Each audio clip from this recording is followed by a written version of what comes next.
Hello दोस्तों, तो आज हम जानेंगे हाइपरटेंशन के बारे में। हाइपरटेंशन क्या होता है? ब्लड प्रेशर का बढ़ जाना।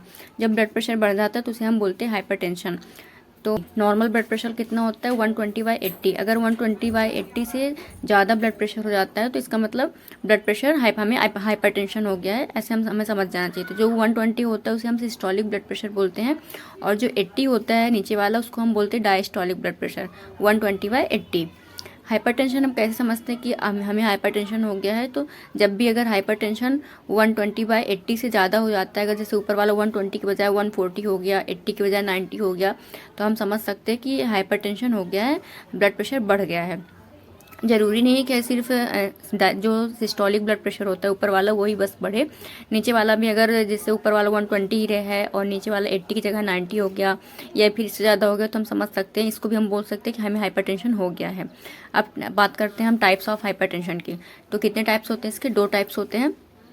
एक होता है प्राइमरी हाइपरटेंशन और दूसरा होता है सेकेंडरी हाइपरटेंशन। जो प्राइमरी हाइपरटेंशन होता है वो मोस्ट कॉमन होता है। ये बहुत ही मतलब मोस्ट कॉमनली होता है। ज़्यादातर पेशेंट को 95% यही होता है, हाइपरटेंशन, प्राइमरी हाइपरटेंशन ही लोगों को होता है। इसका जो कॉज होता है अभी तक अननोन है, नहीं पता लगाया गया है कि किस कारण से प्राइमरी हाइपरटेंशन होता है। ये ज़्यादातर जेनेटिक होता है, ओबेसिटी में होता है। अगर ज़्यादा मोटापा होता है तो प्राइमरी हाइपरटेंशन होता है। हाई साल्ट इनटेक, अगर ज़्यादा हम नमक लेते हैं तो प्राइमरी हाइपरटेंशन होने का चांस होता है। और जो सेकेंडरी हाइपरटेंशन होता है बहुत ही रेयर कंडीशन में होता है, जिनको रेनल डिसीज होती है, किडनी की डिसीज होती है, उन पेशेंट को होता है ज़्यादातर। और hyper secretion of aldosterone hormone होता है। अगर ये हार्मोन ज़्यादा सिक्रेट होता है इससे भी सेकेंडरी हाइपरटेंशन हो सकता है। अब हम बात करते हैं first line medicine for hypertension. Hypertension के लिए सबसे ज़्यादा मतलब कौन सी मेडिसिन यूज की जाती हैं, इसके बारे में हम इनकी ग्रेडिंग जानेंगे और कौन कौन सी मेडिसिन किस प्रकार से होती है पेशेंट के अकॉर्डिंग, उसके बारे में जानेंगे। तो हमको एक ट्रिक्स याद करते हैं। इनमें देखिए ऑप्शन ABCD। तो जो ए फॉर होता है ACE इनहिबिटर्स, ठीक है। B फॉर होता है बीटा ब्लॉकर्स, C फॉर होता है कैल्शियम चैनल ब्लॉकर और D फॉर डायूरेटिक्स। जो ACE इनहिबिटर्स और बीटा ब्लॉकर्स होते हैं वो यंग पेशेंट को ज़्यादातर यूज किया जाता है, और जो कैल्शियम चैनल ब्लॉकर और डायूरेटिक्स होते हैं वो ओल्ड पेशेंट के लिए यूज किया जाता है। ACE इनहिबिटर्स के बारे में हम जान लेते हैं कौन कौन सी इसमें टैबलेट होती हैं जो ACE इनहिबिटर्स का काम करती हैं। तो लिसिनोप्रिल हो गया, रेमिप्रिल हो गया, इनाप्रिल हो गया। जिन भी दवाइयों के लास्ट में प्रिल वर्ड जुड़ा हुआ है वो ACE इनहिबिटर्स होती हैं। इसका हम एग्जाम्पल देख लेते हैं। इनैलाप्रिल मेलिएट, ठीक है। इनैलाप्रिल मेलिएट जो होता है ACE इनहिबिटर्स होता है। और रेमिप्रिल हो गया है ना। और फिर बात करते हैं बीटा ब्लॉकर के बारे में। बीटा ब्लॉकर में कौन कौन से होते हैं? एटेनोलॉल, प्रोपेनोलॉल, बिसोप्रोलॉल, ठीक है। तो एटेनोलॉल हो गया एग्जाम्पल, इसका हम देख लिए। ये सब वो क्या होते हैं? बीटा ब्लॉकर होते हैं। जिन भी मतलब दवाइयों के लास्ट में ओलोल होता है तो उसके लिए हम समझ सकते हैं कि ये बीटा ब्लॉकर्स हैं। कैल्शियम चैनल ब्लॉकर के बारे में बात करें तो एम्लोडिपिन हो गया, निफेडिपिन हो गया, निसोल्डिपिन हो गया। तो जो भी दवाइयों के लास्ट में डिपिन वर्ड होता है तो वो क्या होते हैं? कैल्शियम चैनल ब्लॉकर होते हैं। फिर हम डायूरेटिक्स के बारे में बात करते हैं। डायूरेटिक क्या है? डायूरेटिक जो होता है तो क्या करता है कि यूरिन आउटपुट को बढ़ा देता है, जिसके कारण ब्लड प्रेशर कम होता है। फिर हम बात करते हैं थायराइड्स की। थायराइड्स के बारे में हम आगे देखेंगे।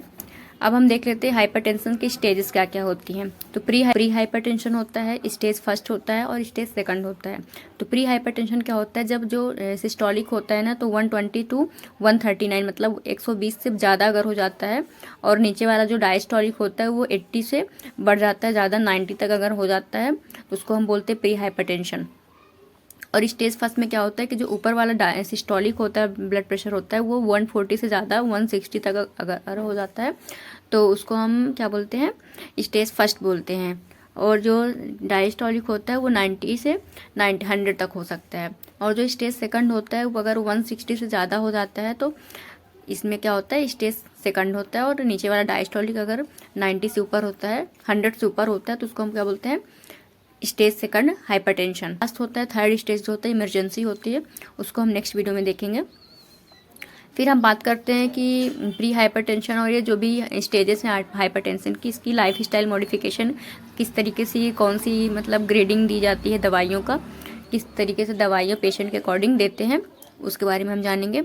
तो लाइफ स्टाइल मॉडिफिकेशन में हम देखते हैं कि अगर प्री हाइपरटेंशन रहता है, अगर 120 से 140 और 80 से 90 अगर ऐसा ब्लड प्रेशर रहता है तो हमें मेडिसिन नहीं देनी चाहिए पेशेंट को। मतलब मेडिसिन की यूज़ नहीं किया जा सकता, इसमें नहीं करना चाहिए, ज़्यादातर नहीं देना चाहिए पेशेंट को प्री हाइपरटेंशन में। और जो स्टेज फर्स्ट होता है उसमें लाइफ स्टाइल मॉडिफिकेशन हम डायूरेटिक्स दे सकते हैं। अगर डायूरेटिक्स पेशेंट नहीं ठीक होता है तो उसमें हम ACE inhibitors, calcium channel blocker और बीटा ब्लॉकर भी दे सकते हैं।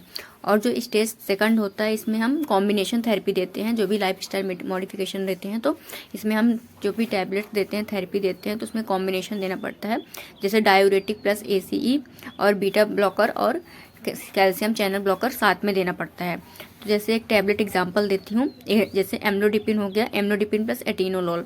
तो एम्लोडिपिन में क्या होता है, कैल्शियम चैनल ब्लॉकर होता है, और एटिनोलोल जो होता है वो बीटा ब्लॉकर में एटिनोलोल मिल जाता है और कैल्शियम चैनल ब्लॉकर में एम्लोडिपिन मिल जाता है। तो ये अच्छा एग्जाम्पल है स्टेज सेकंड के लिए। फिर हम बात करते हैं life style modification.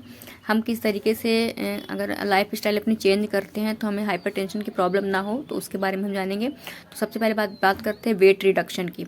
Weight reduction क्या होता है कि अगर आपका वेट बढ़ा हुआ है तो अगर आप 10 किलोग्राम तक अगर वेट कम करते हो तो इससे आपका 10 mm मरकरी तक ब्लड प्रेशर कम हो सकता है। फिर हम बात करते हैं डैश ईटिंग मतलब diet approaches to stop hypertension. हम सब्जी और फल अच्छी डाइट से जो है, तो अगर ये सब डाइट में लेते हैं तो 10 mm मरकरी तक हम अपनी BP कम कर सकते हैं। फिर होता है साल्ट रिस्ट्रिक्शन। साल्ट बहुत ही मतलब कम खाना चाहिए, दिन में कम से कम 6 ग्राम से ज़्यादा नमक नहीं लेना चाहिए। और फिजिकल एक्टिविटी एटलीस्ट 30 मिनट तक हमें एक्सरसाइज, योगा, ये सब चीज़ों में ध्यान देना चाहिए, फिजिकल एक्टिविटी करनी चाहिए। तो ये होता है lifestyle modification for BP मतलब कंट्रोल रखने के लिए अपनी। तो मिलते हैं नेक्स्ट वीडियो में। Okay, bye bye.